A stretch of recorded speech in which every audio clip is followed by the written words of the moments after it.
Hello,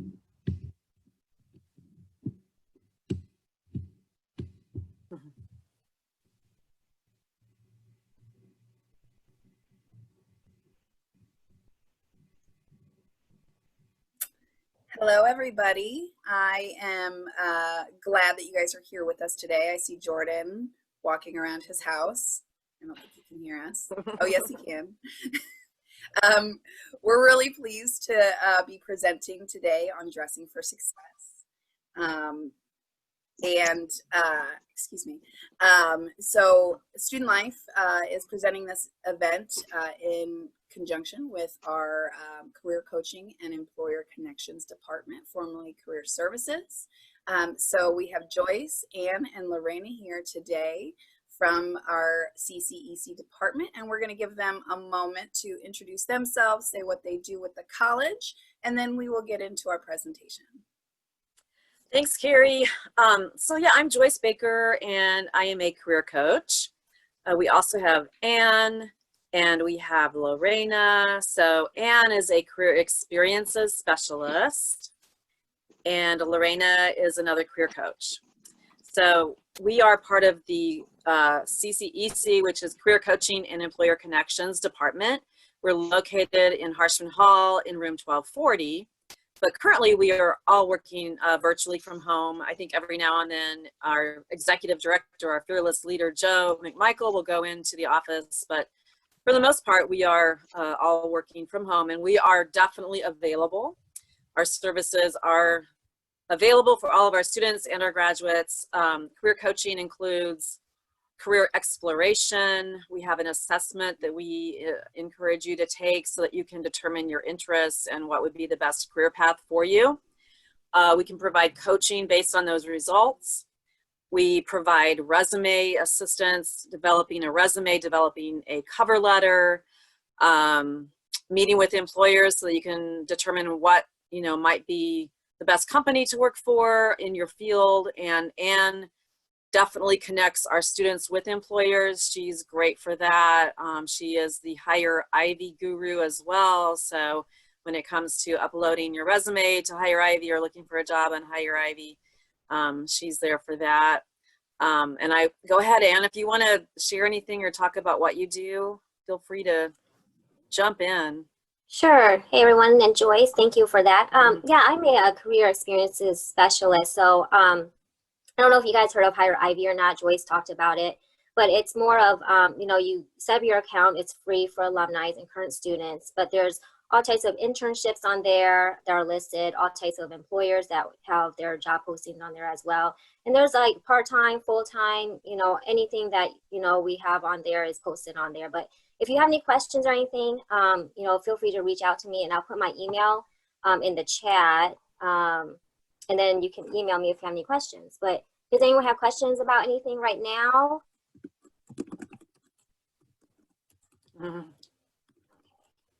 So there you go. There's my, and my name is Ann. And lastly, I will do the same. And Lorena, did you want to say hi? Yes, I do. Okay. Hi, guys. My name is Lorena Ceballos. I see Jordan here. I know him. Yes. Hi, Jordan. So yeah, happy to be a career coach, and happy to help you with all of your career goals, guys, and helping anything that we can at Ivy.Take. So a big part of that is actually interviewing and dressing for success and being ready to present yourself to the employer. So we're really glad that Crystal has agreed to talk to all of you today about dressing for success. So she's wonderful. Awesome. So with that, guys, thank you, all of our coaches who are here today. So I want to take a moment. Crystal Ringer is an etiquette and professional image consultant and founder of Ringer Consulting, LLC, where she teaches young professionals dining etiquette, professionalism, networking skills, and image and personal branding. She's also an adjunct professor and director of admission at Trine University. Through education and professionalism instruction, she has dedicated her career to helping others better themselves and reach their highest potential. Crystal has been featured multiple times in Fort Wayne's own Business People magazine, including their wedding edition and their 14th annual Business Women of Northeast Indiana publication, and has presented at multiple campuses in Northeast Indiana, including Ivy.Take. We are very pleased to have her. Please welcome Crystal Ringer. Thank you. It was a very flattering introduction, so thank you for that. Excuse me, and thank you so much. I could not be more excited to be presenting on these topics because it's fun and they're extremely relevant for any industry you might be going in or currently work in and want to polish up some of those skills. So I'm going to go ahead and share my screen here so that we can dive in. A few little housekeeping things. Obviously, this is a Zoom call, so anytime you need a break or you use the restroom, anything like that, feel free. We won't have any formal breaks throughout this presentation. So I'll try to take approximately 50 minutes or so. And if there are questions, go ahead and shout them out if you'd like to participate verbally, or if you want to use the chat function, you can do that as well, and hopefully I can catch those notifications. That's kind of the blessing and the curse of the Zoom meetings, I think, is that you could be doing anything and we won't even know. We won't know if you're in your pajamas. We won't know if you're driving. So feel free to do what you need to do and participate as much as you would like to. So let me make sure you can all see my presentation here. All right, we are talking about using your wardrobe to create a personal brand. And so some of the things we're going to be covering today include how what we wear and how we present ourselves speaks to our character, and why this is so important in a society that's becoming more and more casual. So why in the world are we still talking about etiquette and some of these things that seem a little bit archaic or formal if society is becoming more casual? We're also going to be talking specifically about how we can dress ourselves to show that we respect ourselves as well as those that we are meeting with, and how we can do that using color and fit and some little wardrobe tips and tricks to help you when you're getting dressed to feel more confident and to be more excited about what you're putting on each day. And in the second half, we are going to be discussing the ever fun and popular topic of Zoom interviews and meetings, because we are all living in that reality right now. So we're going to share some different tricks as far as even setting up your computer and lighting and audio and making sure all of those things are on point, as well as how you can present yourself physically and how you can be practicing at home ahead of time to make sure you're delivering your best interview or doing the best you can in meetings as well. My only little disclaimer is being 9 months pregnant, I'm very out of breath lately, so if it gets really breathy, I apologize. I am okay. It's just a little bit more difficult to breathe lately, which is all part of the experience, so it will be just fine. But one of the things that I love is when I introduce myself as an etiquette consultant, there's usually a lot of surprise and shock that people still teach these things, which is one of the reasons I got into doing it, because it kind of seems like a lost art, but something that is still so needed, and something that for me personally has been the reason I've been able to succeed at different things that I've tried. You know, you may have already heard how important those soft skills are that we learn. And speaking of soft skills, I do want to give another little shout out to Ivy.Take. Your career coaching office and student life office are incredible, and I can assure you, students, that not every college or university offers these kinds of trainings and interactive sessions and things like that. So definitely take advantage of all the opportunities that are presented through those offices. It's so incredible. I wish I would have done more of that when I was in school and taken advantage of a lot of those different trainings and sessions. So that's why we're talking about the importance of these soft skills, because while we spend most of our time in class learning the hard skills that are needed for a certain trade or occupation, it's these little skills that seem minute or unimportant that truly make all the difference, and that you can't put on a resume. It's how we present ourselves that really is going to make that difference. And not just with an employer, but with your friends, with your colleagues, with your coworkers. It's about fine-tuning yourself to be your best so that you're getting the most out of life. I think that for me, life really is about human connection. And in today's world, I don't think it's surprising that we're becoming more and more disconnected, unfortunately.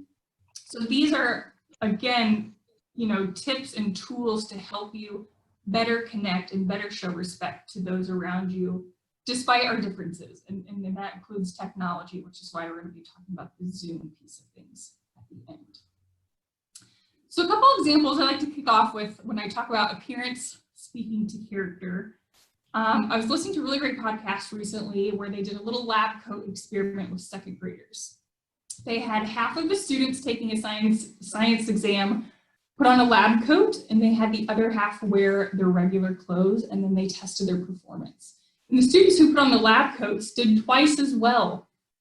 And the whole idea behind that is what they call enrobing yourself in success. And it's the idea of almost putting on a costume or putting on like your superhero outfit. It really sets your mindset for how you're going to perform.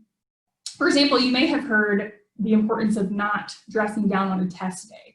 So in high school, I remember someone teaching us, make sure you wear a really nice outfit when you take the ACT or the SAT. Because when we dress down, we dress with our hoodie or whatever we're comfortable in, for these kinds of circumstances, we show up and we feel comfy, we feel lazy. We don't really feel like we're going to shine and do our best, and that shows in our performance. Another great example, they share that Martin Luther King Jr. used to wear non-prescription eyeglasses when he would write because it made him feel studious and academic. So again, think of it as like a little prop. What can I put on for this interview or this meeting that's going to make me feel confident, it's going to make me feel my best, and watch how that's going to transform your behavior. It's really interesting. Another example, I'll share a positive and a negative. So recently I was at a Chamber of Commerce networking dinner, and there were people from all over the community that were there, and I sat down at my table next to a gentleman who was dressed very nicely in a well-fitted suit, and I asked him where he worked at. He mentioned one of the factories in New Haven, and I said, "Oh, are you a part of the leadership team?" Or he said, "No, I just work on the floor." And several other people came up and said, "Oh, do you own, this company, or are you in the leadership team? Are you on the board?" And so just by the way that he was dressed and the way that he presented himself, we assumed he had a really high position of authority. And so it's incredible, him just sitting there in his suit, simple things like that made us assume that he had a higher position than he really did. On the flip side, I was at an event recently where the community was coming together to listen to a fantastic keynote speaker that was lined up. She had worked under 4 different presidents as the head of Social Security. And so she was a big wig in the criminal justice field. Had an incredible resume. We were so excited to hear her speak.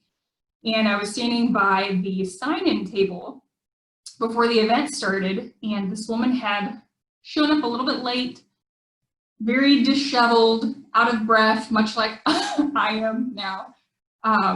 Just looked like chaos. And they said, "Oh, are you here to see the speaker?" And she was the keynote. And so it was incredible to see the change in people's reactions, behavior towards her once they had learned who she was. And unfortunately, because of her appearance and the way that she dressed and presented herself and came late, they assumed she was just a regular community member. So again, there's just little things that will help you carry yourself in a way where others will show you that respect and will understand that you respect yourself. So those are just a couple fun examples that I like to share. It's also no surprise we determine who and what we trust by what we see. And I think this couldn't be more obvious with the fact that marketing and advertising is such a huge field to go into, because we still, whether we want to admit it or not, are visual creatures, right? And what we see determines how we feel about certain things. And it makes sense if you think way back to even, caveman times, our survival depended on being able to trust what we could see. So there's a reason that we are hardwired to view other people like that, whether it's good or bad, right or wrong. We want to be conscious and aware of the message we're sending other people by what we're wearing. And I do like to add too, of course, workplace culture and where you're at in the situation can have a big influence on what you're wearing. You don't always need to be walking around in a suit or a dress. but it's about being aware of your surroundings and when it's appropriate to do so. It was actually funny. I met a friend for coffee, and I thought this is the prime opportunity to get away with wearing, you know, my sweatpants and a hoodie. I'm not going to see anybody else I know, as we all have done when you run into Kroger late at night or something. And I ran into another really successful image consultant in town, and she was dressed the same way, and we admitted our embarrassment to each other. So it was just a funny example of, you know, this isn't to say you always have to act very formal and dry and wear things that you don't like. It's simply being aware of the situation, and when the time calls for it, and when you're around people that you want to respect, that you step up your game a little bit. So don't throw out your sweatpants just based on that.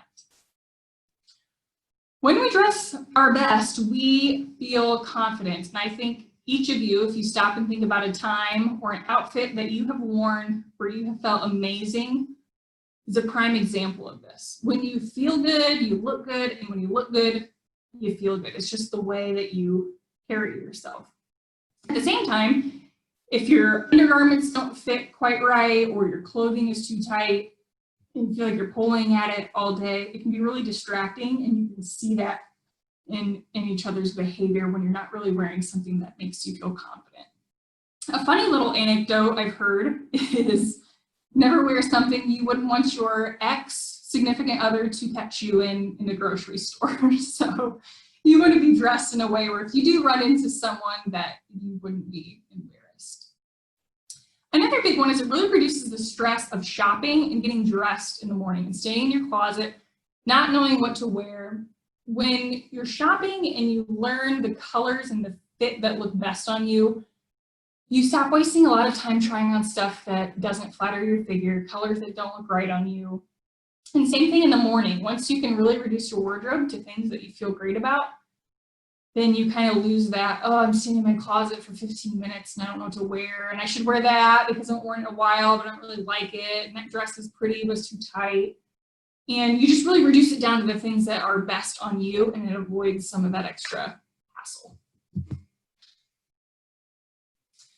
I want to get a little bit of feedback for those of you who would like to participate. I know not everybody enjoys participation, and that's okay. But I'd love to hear a time similar to the examples I shared of when the way someone was dressed either positively or negatively affected how you viewed them, or maybe how you treated them at the time. You think of a time where, based on someone's appearance, you maybe had a different impression of them.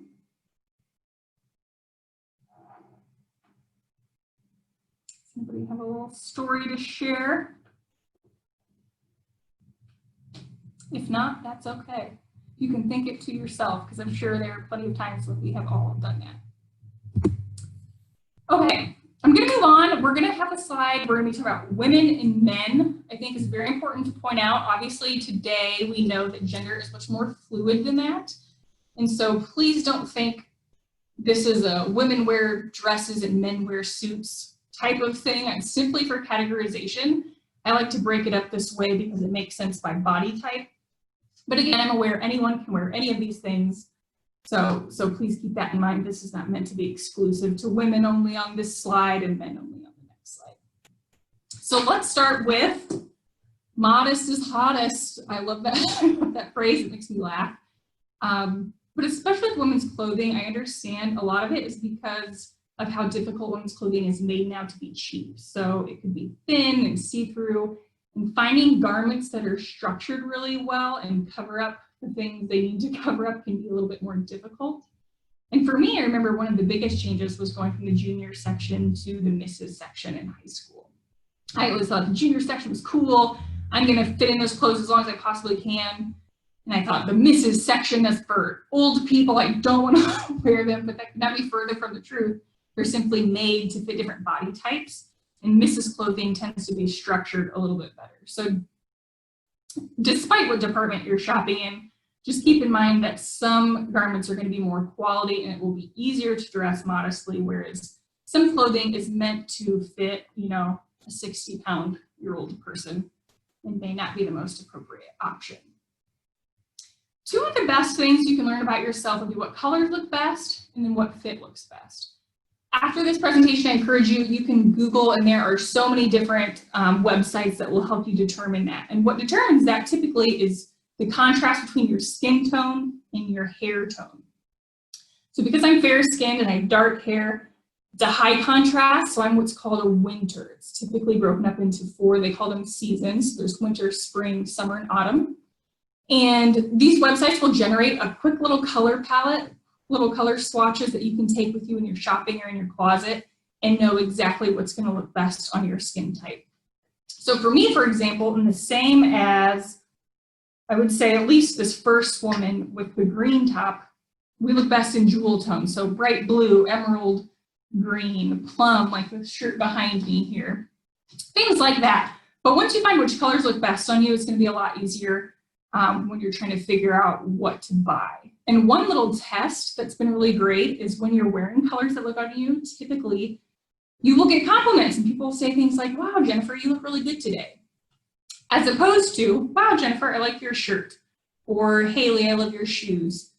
If you pay attention, you tend to get more attention on the days when you are wearing colors that look best on you, because people don't always know why you look better on those days, but they just know things balance out a lot better. So you'll have to pay attention when you're getting compliments and see if it's on your good color days. Now with fit, same thing. I encourage you to Google it. We don't have the time to go into the details, but we all have different body shapes, of course. And learning your body shape is what's going to help you find the garments that fit that type. So me, for example, I am similar to the women in the first and third pictures here. I'm pear-shaped, so I have a larger bottom half of my body than top half of my body. So things that I do to help dress my body the best would be wearing dark colors for pants and shoes, because that minimizes the size of my legs and hips. And I wear bright colors up top because I want the eye to focus up here.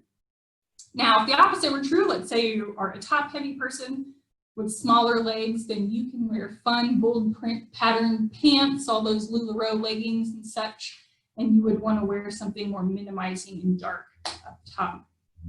And generally speaking, dark colors and matte colors detract attention, and bright, bold things draw the eye in. It's the same thing with art or with home design. Wherever there is color or a line, our eyes are attracted to that spot. So looking at these 3 women, a great example would be their waists. So they all have something accentuating their small waist because they all have a great tiny little waist. So using a belt or having a line somewhere at your waist will draw the eye to that area. Let's say you are plum shaped, you might want the attention here on your face. So using a big necklace or a dramatic neckline or something like that will draw the eye up to that area. Another quick little way to explain it would be anywhere there's a line on your body, again, same with your home, anywhere there's a line in the room, that's where your eye is going to be drawn to. So if you have a larger arms, let's say, which by the way, every person has parts of the body they want to minimize and features that they like and want to highlight. So for you, it's just figuring out which things you want to accentuate and which things you want to hide. But let's say you have larger arms, you don't like your arms.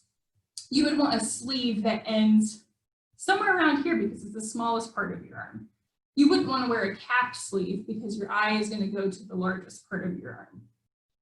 So for me, since I have larger legs, like I mentioned, and I like to hide them as much as possible, I always wear long pants, and shorts would be the enemy of me because they fall at a place that is not very flattering.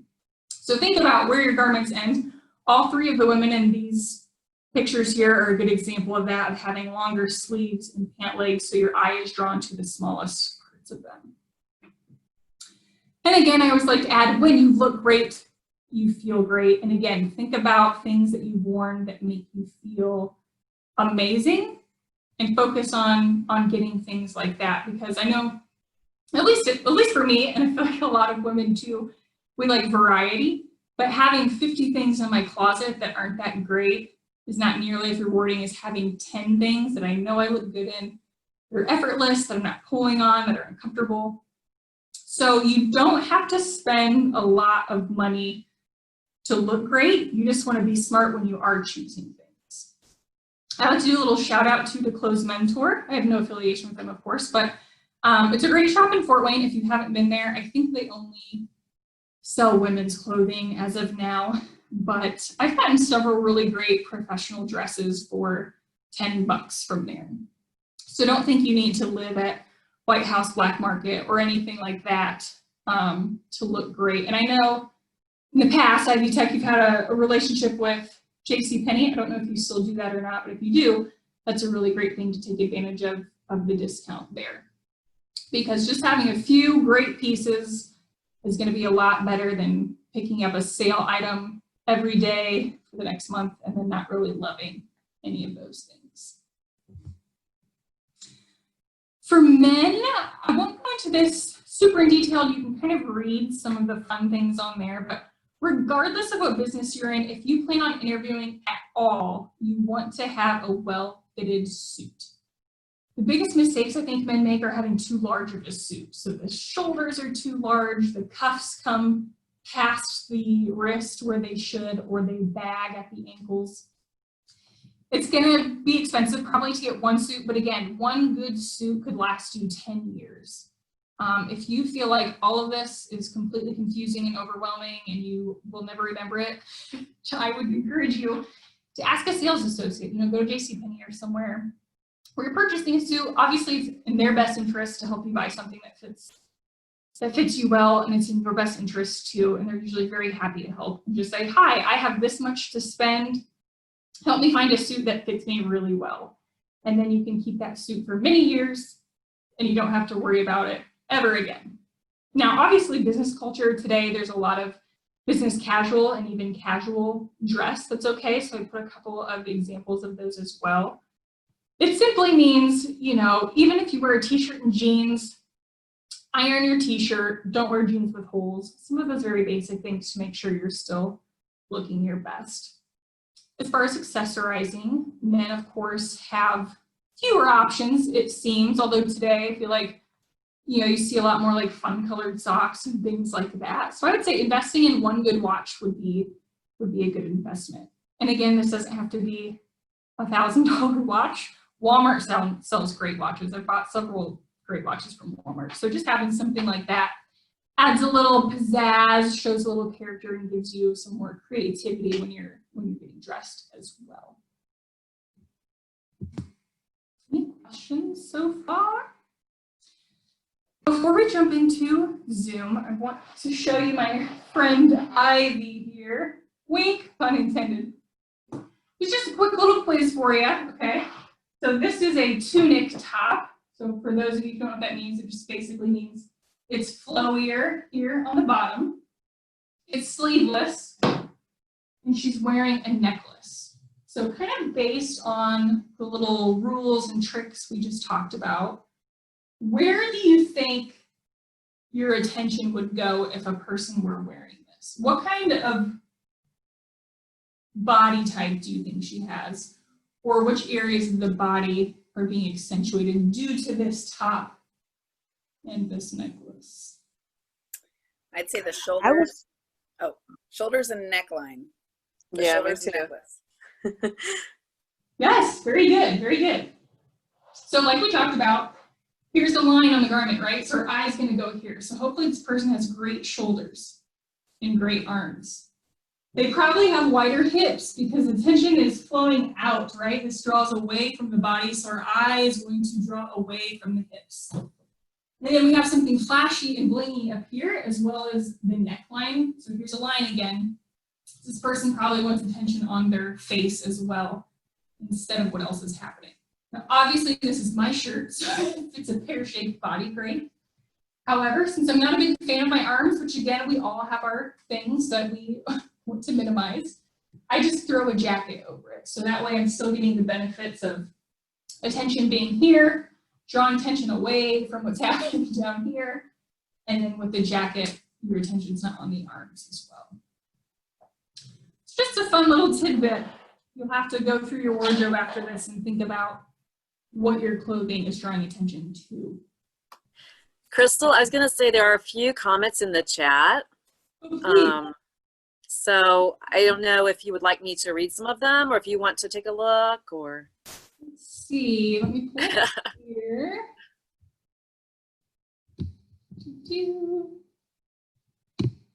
Some are more apt to chat in the chat box than to chat out loud. I'm glad you brought that up. Thank you. Yes. Okay. Let's pull a few of these here. Blue jacket is great. Yes, gently used career clothing at a great price. I'm a very frugal person, so again, I think it's important to mention that this does not mean you need to spend a lot of money to buy garments that fit you well.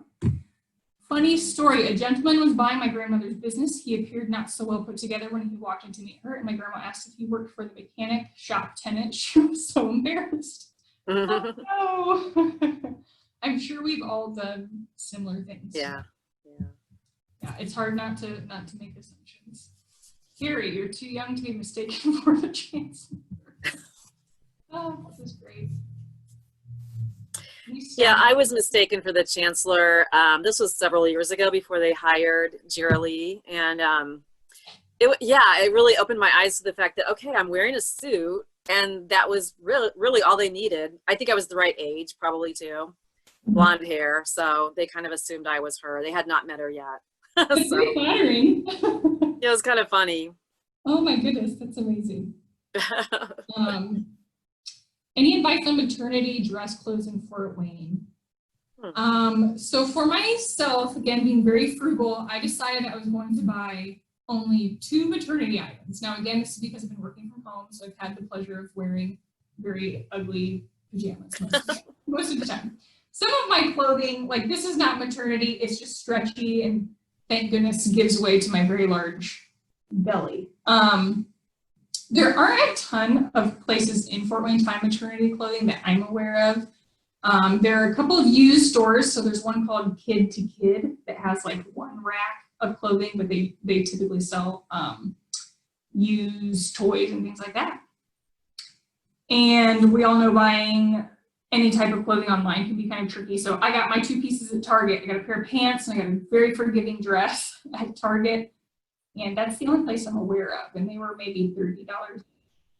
I'd like to jump in, Ashley. I had a lot of luck at Burlington. Oh. They have a decent maternity selection when I went, and that would have been back when they were over by Jefferson Point. I think that they are now just by Glenbrook Mall, but I did have a lot of luck with maternity selection there. And I don't think motherhood is in Fort Wayne anymore. They're obviously a little bit more expensive, but just I'll reiterate what Crystal said, that that your Kid to Kid and your Once Upon a Child also have maternity sections there as well. I got a lot of stuff from Sears, which that tells you how long ago I had children. But yeah, those were some of the places that I had the best luck at, because I did wear all maternity clothes. I was not blessed with the ability to get away with non-maternity clothes because I was ginormous. So there's my yeah, that's great. I forgot about Burlington. I haven't been there in a long time. I've seen quite a lot of garage sales too, but of course it's more difficult because that's a lot of browsing. Yeah, that's tough. The other thing too, I'd say I'll just go into store, like I've looked at Kroger and I just look at really large clothes and, put those on. So yeah, and now that motherhood maternity has gone out of business in the mall, there are even fewer options. So I'd say Target or Burlington, but it looks like you said you went to Burlington and didn't see anything. And friends, if you have any friends, maybe they have some they can pass on to you. And lastly, I'll point out in the chat here, yeah, that drawing for $50 Kohl's gift card is awesome. So you'll have to do the little questions for that. You guys have the best prices of these, I have to say. All right, is there anything else that I missed here? I don't think so. Okay. Let's jump back into Zoom, the new normal. Some of you may be very tired of Zoom, some of you may love it, but this is kind of reality we're living in, so I'm gonna give you some really fun tips and tricks, including how to set up your space. So Let's start with choosing your location. And this is going to apply whether you are talking about a Zoom interview or a Zoom meeting that you have coming up.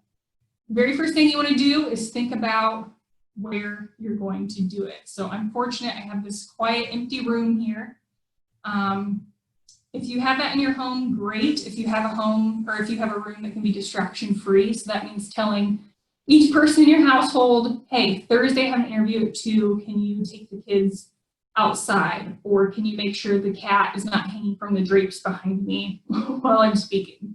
So I don't know if you guys have enjoyed the Zoom bloopers on YouTube as much as I have, but you know, dad coming down the stairs in his underwear, or the dog jumping across the screen. I mean, if you want to kill 15 minutes, it's a great way to do it. So basically be self-aware, and let's start with location. Let's say you have a chaotic home, as many of us do, and there's really no way to promise there won't be crazy distractions. It's worth going to a library branch and renting out a room there, or a friend's home, or somewhere where you can have some quiet and kind of get in the zone. That's really important. And again, people are usually forgiving because we understand you're at your home.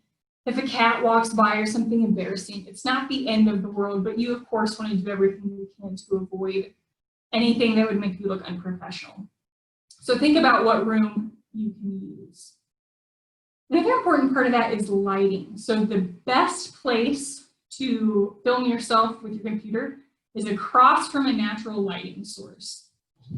So I am across from a window here. Now, if I were to film in front of the window, you can see that that doesn't work as well. It's a lot more dark, not working as great. So I am across from a natural lighting source. I cheated. I have these extra lights that we bought just for doing this, which in all honesty don't add a ton of light, so you don't need something like that. You also want to set your camera slightly above eye level.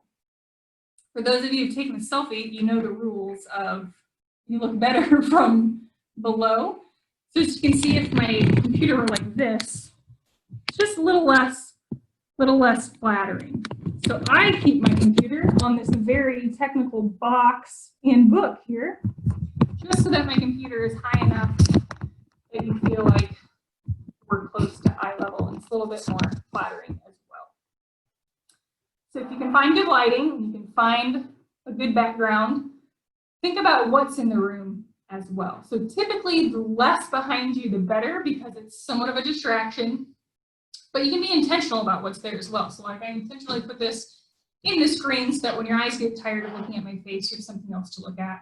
But if I had a ton of clutter, you might feel a little stressed out by it or be kind of distracted. If I wanted to be more personal, I could have shot along this wall, which has pictures of my husband and I, but I thought that doesn't really add to this presentation. So we'll just do it with as plain of a background as possible. What's nice too is once you find this little spot in your home, you can use it every time and not have to mess with it and find that good location. So before I did this, in other presentations previously, I went to each room in my house and tested out the windows, where the lighting was, and made sure I could have our dog as far away from that room as possible, and we kind of settled on this as being a good space as well.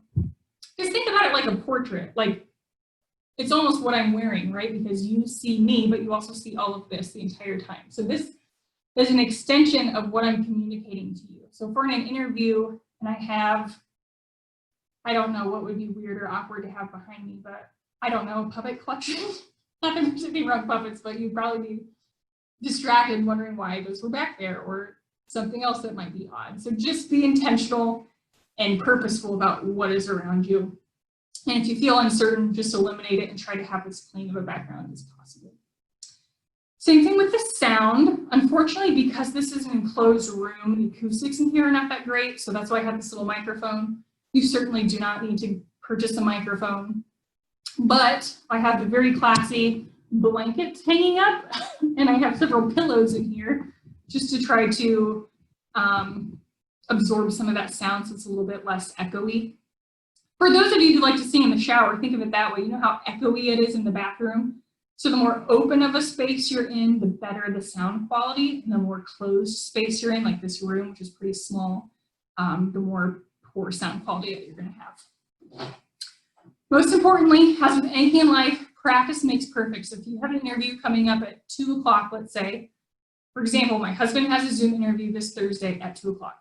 And so tomorrow, or excuse me, today's Wednesday.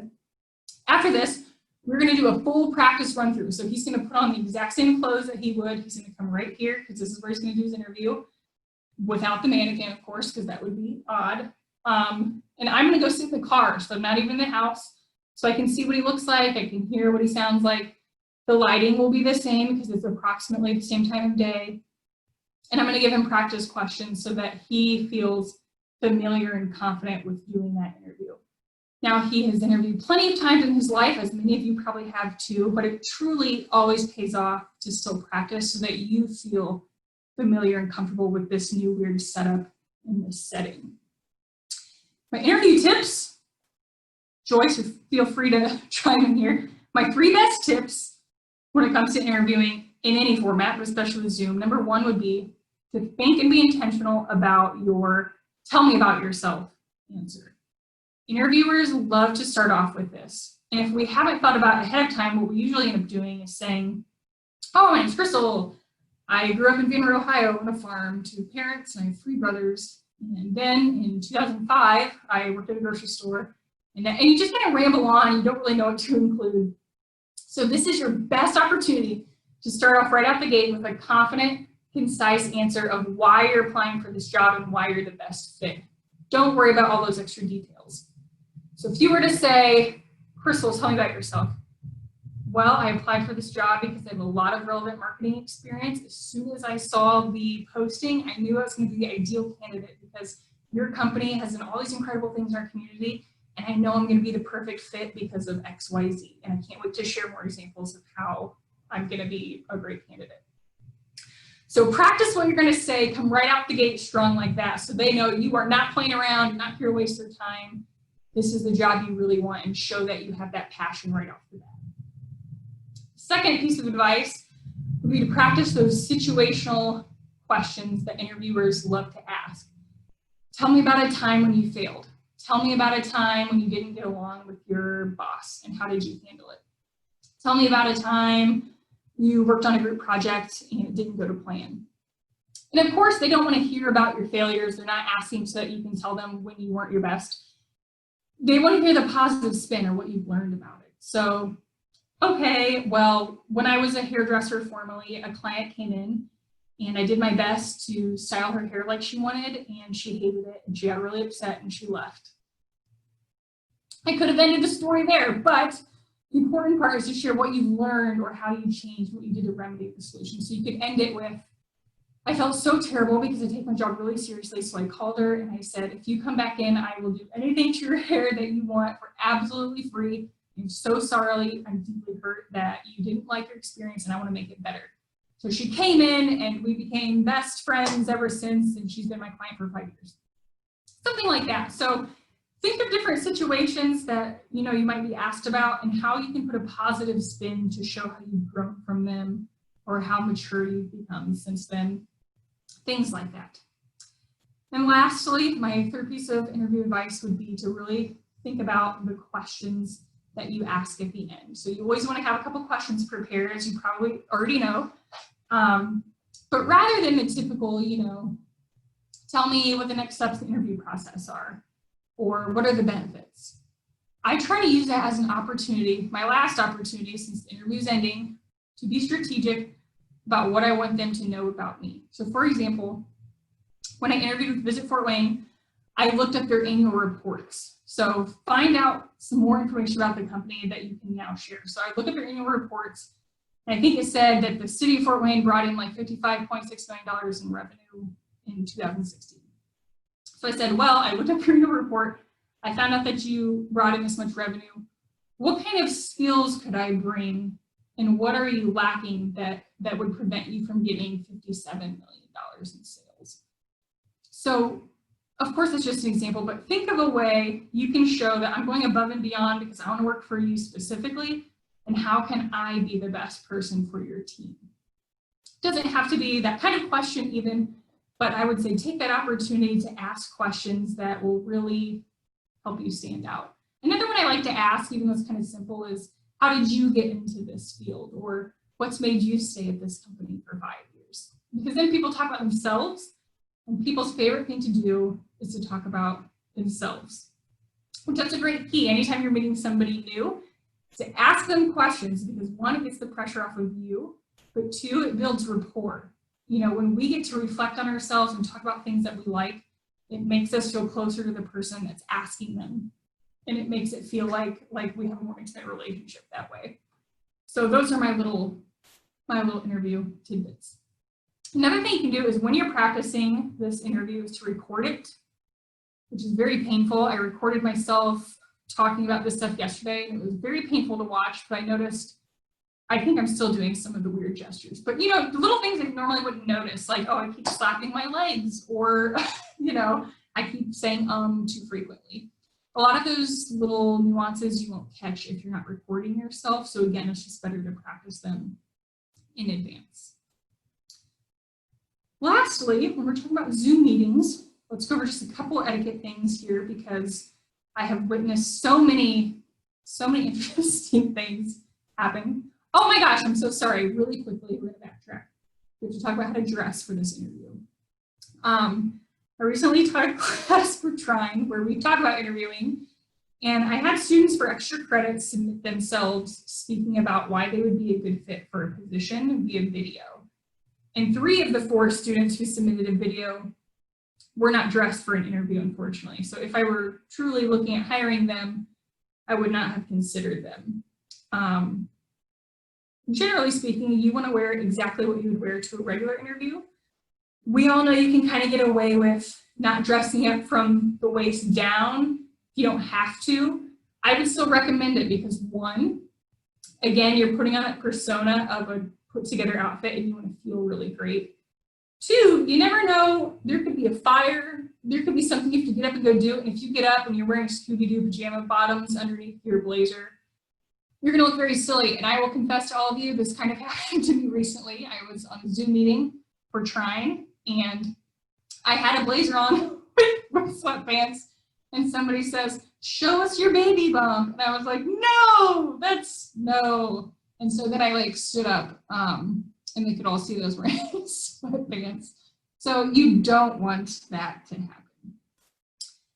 And just the last little tidbit, a great part about dressing up for a Zoom interview, you don't have to worry about the back of your hair. If you're styling your hair, you don't have to worry quite as much about those little details because it's a little bit harder to see via video than it would be in person. So dress like you would for an interview for the most part. That's my thought on that. Zoom meetings, same idea. You just want to be self-aware. Typically, if it's a meeting like this, you could have your video off and it's perfectly fine. If you want to have your video on, that's perfectly fine. Typically, you want to mute yourself. Sometimes the host of a meeting will already have you muted. But if not, I always mute myself because there's going to be distractions and I promise everyone will notice them but the person who is not muted. So I've seen people eat an entire bowl of peanuts very loudly during Zoom meetings without realizing it. There could be noises in the background you're not paying attention to. Or again, a family member could start yelling. I was in a Zoom meeting before this and my husband got the mail and was really excited and started yelling, "The mail is here!" And I was very embarrassed because I was not muted at the time. So you just want to be aware of that. And last little fun example, if you don't need to show your video and you want to hide it, that's great. I was in a Zoom meeting recently where the person was in a rocking chair. So it was, I mean, just an hour of like nausea watching this person rock back and forth. So again, you want to be as least distracting as possible when it comes to that. I love this quote so much. I love to end with this because I think it kind of encompasses why etiquette is so important. So a professional is someone who chooses to be his or her best, even when one does not feel like it. If we only showed up to work and if we only tried hard and if we only went to class and we felt really great and really excited, we would never go. And so etiquette and professionalism and dressing to be our best, it's about building that discipline in yourself to wanting to be your best and to be polished and put together to show other people that you take yourself seriously. Because we typically see people at the pinnacle of their success, right? Jeff Bezos, Amazon founder, millionaire, billionaire, all of these things. And, we don't see the 20 years he put into working out of his garage every day, regardless of how he felt. Or we see YouTube influencers and think their life is easy and awesome and beautiful. But, even careers like that take a lot of work and a lot of effort every single day. So do I feel like dressing great all the time and being respectful to everyone around me? Of course not. But, I want to be remembered as somebody who goes the extra mile and who takes the stuff that they do seriously. So even in class, even when I was in school, I try to make that a priority. And I know it's kind of silly, but I love being the kid who would sit in the front row and ask questions and make eye contact with my professors. And so find little ways in your life now that you can, up your game. Even as a spouse or a child or a sibling, significant other, how can you use your behavior and how you present yourself to those around you to really be your best and to up your game with whoever is around you. And that's why I love this quote, because it's the whole idea that we do these things because it helps us connect with other people and not just because we feel really great and are in the mood to wear a suit that day, so to speak. But that's a lot of material. I feel like we tried to speed through that in about an hour. So if you have questions, I'm happy to answer more. If you want me to expand on a different topic or go into a little bit more depth about something, I'm happy to do so. And I think you have some questions coming up from Carrie as well that might help get the gears turning. But I appreciate your time. Like I said, I know it can be hard to focus when it comes to listening to speakers via Zoom, but hopefully you learned a little bit and can implement some new things that'll help you be your best.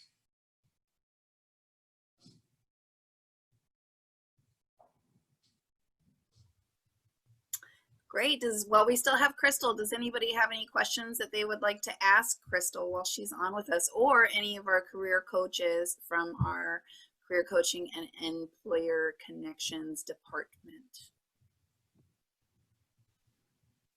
I would like to say that everything Crystal suggested for job interviews was right on target. So yeah, that was really good. I will say that in most cases, employers are going to ask right away, tell me about yourself. I guess it's not really a question, it's a request. And so you want to be ready for that and not talk about personal things, only talk about your education, your work experience, and your goals. So great advice about interviewing. Yeah, thank you, Crystal. I learned a lot. Thank you a lot. You have a fun virtual background, I see. Right? Once you said not to have a cluttery background, I'm like, oh my gosh, I'm sitting in my bedroom. I've got my bookshelf, so I changed mine to a virtual one, but it's still kind of cluttery, I guess. I don't know. See, I didn't know it was a virtual background. I'm very impressed. Yeah, mine is. Lorena's actually there, but I wish. Yeah. Awesome, guys. Well, if nobody has any questions, I will take a moment to explain how to track your participation and get some of those questions that Crystal alluded to, which is going to get you guys into the drawing for the $50 gift card to Kohl's for participating today. So the first thing I want to say is that this is eligible for people who are here today watching live, and also people who are viewing this as a recording up to 2 weeks after the presentation date. So we'll be closing the participation gathering on the 27th of September. So anybody who's watching this recording after that date, thank you for watching, but we are not tracking your participation at this time. So I am going to take a moment and share my screen.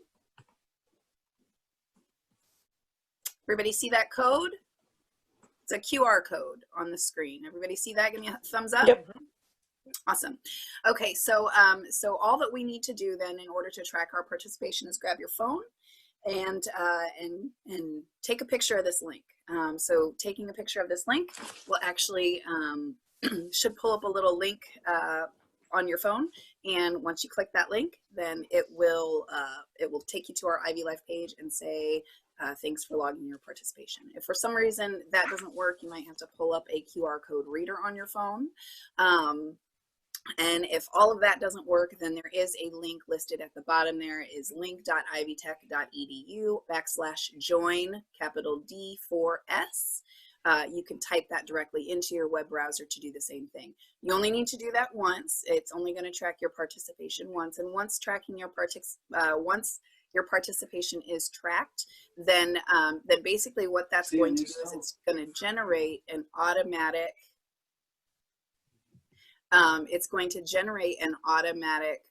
feedback survey to be sent to your email address. So the email, the feedback survey is going to say, it's going to be a few things. It's going to say, how did you feel about this presentation today?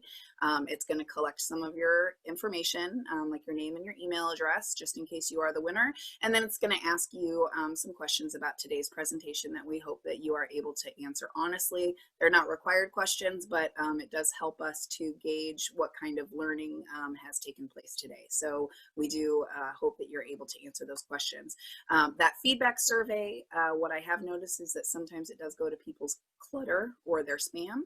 So if you logged your participation, you've done everything you're supposed to do, and you still don't see it, then and you're still within that participation window that we talked about, then you might search in your email for Ivy Life as in the search box. Then that you should be able to find it that way, because that will find it in your clutter or your spam folder as well.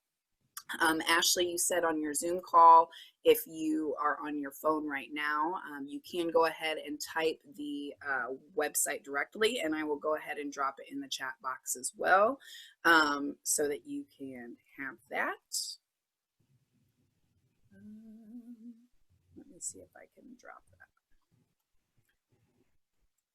There we go. So you should be able to click that link directly from the chat box, Ashley, and see that as well. Otherwise, for those of you watching this on the video, you could just type in link.ivytech.edu/join D4S into your web browser, and that will take you to that automatically. So just to reiterate, we're going to either click the link, snap the QR code to track your participation, and then you're going to complete that follow-up survey in order to be entered into the drawing for the $50 gift card. Because we are extending the participation out a couple weeks, we won't be doing that drawing until after the participation period is over. So just keep that in mind, that if you haven't been contacted, we'll be contacting those people after that 2-week period.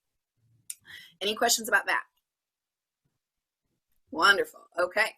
So that's great. I want to thank everybody for being here today. I really appreciate all of your feedback. Crystal, your presentation was amazing. I think that everybody got some really great pointers here. And we look forward to working with you again in the future after your little bundle of joy is here and you're back in business. And then ladies from CCEC, thank you again for joining us. Thank you always for your partnership in helping Student Life present some of these awesome events. And then everybody else who joined us either here live or as part of the recording, thanks for joining us. And keep in mind that we have something happening every week. Next week we have our Constitution Day events, and then we have a lot of other events happening every week. So we hope that you will see us there. Check us out on Ivy Life to find out all the future events. All right, everybody. Thank you. Thank you good. again. Thank you, guys. Bye. Take care. Thank you. Bye-bye. Bye-bye. Thanks a lot. Bye.